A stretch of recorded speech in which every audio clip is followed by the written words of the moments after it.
List ನಿಮಗೆ ಮತ್ತೆ ನಿರಾಶೆ ಆಗಿದೆ ಸರ್. ನೋಡಿ, ಆಸೆ ನಿರಾಸರಾಗಿದೆ. ಆದರೆ ನಡೆದಿರುವಂಥ ವಿದ್ಯಮಾನಗಳು ನೋಡಿದಂತಹ ಸಂದರ್ಭದಲ್ಲಿ ಕೇವಲ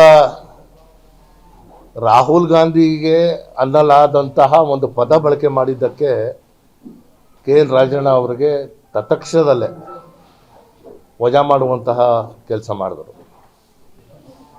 ಬಹಿರಂಗವಾಗಿ ಪಕ್ಷದ ವಿರುದ್ಧ ಚಟುವಟಿಕೆಗಳನ್ನ ನಡೆಸಿ ಎಲ್ಲ ಕಡೆಯಿಂದ ಏನು ಮಾಹಿತಿ ಸಂಗ್ರಹ ಮಾಡಿಕೊಂಡು ಇವತ್ತು ಪಕ್ಷದ ವರ್ಚಸ್ನ ಇನ್ನಷ್ಟು ಏನು ಒಂದು ದಟ್ಟವಾದಂತಹ ನಿರ್ಧಾರಗಳನ್ನ ತಗೊಳ್ಳುವಂಥದ್ರಲ್ಲಿ ಎಲ್ಲ ಒಂದು ಕಡೆಗೆ ವಿಫಲರಾಗಿದ್ದೀವಿ. ವರಿಷ್ಠರು ಕೊಟ್ಟಂತಹ ತೀರ್ಮಾನವನ್ನು ಅಂತಿಮವಾಗಿ ನಾವೆಲ್ಲರೂ ಒಪ್ಕೋಬೇಕಾಗುತ್ತೆ. ಮೈಸೂರು ಪ್ರಾಂತ್ಯಕ್ಕೆ ಸಿಗಬೇಕಾಗಿರುವಂತಹ ಒಂದು ಶಕ್ತಿ ಅಥವಾ ಗೌರವ ಅದು ಸಿಗದೇ ಇರುವಂಥ ಬೇಸರ ಕೂಡ ನಮಗೆ ಎಲ್ಲರಿಗೂ ಕಾಡ್ತಾ ಇದೆ. ಅಂದರೆ ಪಕ್ಷ ವಿರೋಧಿ ಚಟುವಟಿಕೆಯಿಂದ ಜಮೀರ್ ಅಹಮದ್ ಅವರಿಗೆ ಹೇಳ್ತಾ ಇದ್ದಿತ್ತು.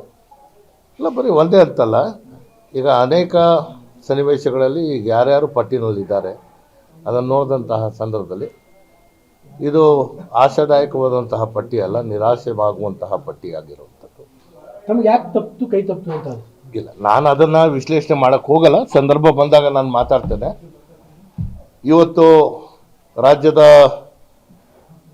ಪರಿಪೂರ್ಣವಾದಂತಹ ಸಚಿವ ಸಂಪುಟ ರಚನೆ ಆಗ್ತಾ ಇರುವಂಥ ಹಿನ್ನೆಲೆಯಲ್ಲಿ ಆಗಿರುವಂಥ ಎಲ್ಲರಿಗೂ ಅಭಿನಂದನೆಗಳನ್ನ ಸಲ್ಲಿಸ್ತೇನೆ. ಆದರೆ ಈ ಭಾಗಕ್ಕೆ ಆಗಿರುವಂಥ ಅನ್ಯಾಯ ಅದು ಎತ್ತು ಕಾಣ್ತಾ ಇದೆ. ಅಲ್ಲ, ಸಿದ್ದರಾಮಯ್ಯನವರು ಕೂಡ ನಾನು ಯಾರ ವಿರುದ್ಧನೂ ಈಗ ಮಾತಾಡಲ್ಲ, ಅದಕ್ಕೆ ಕಾಲ ಬರುತ್ತೆ. ನಾನು ಇವತ್ತು ನನ್ನ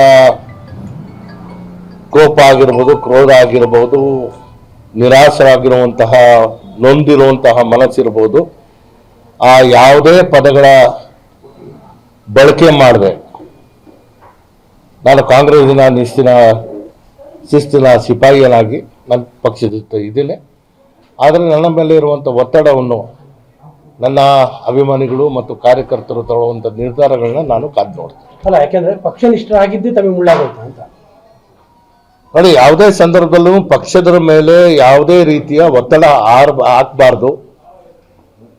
136 ಸ್ಥಾನಗಳನ್ನ ಗೆದ್ದಿರುವಂತಹ ನಮ್ಮ ಬಲ ಸುಗಮವಾದಂತಹ ಒಂದು ಸುಭದ್ರವಾದಂತಹ ಸರ್ಕಾರ ಕೊಡಬೇಕು ಅನ್ನೋದನ್ನು ಪದೇ ಪದೇ ನಾನು ಹೇಳಿದ್ದೇನೆ.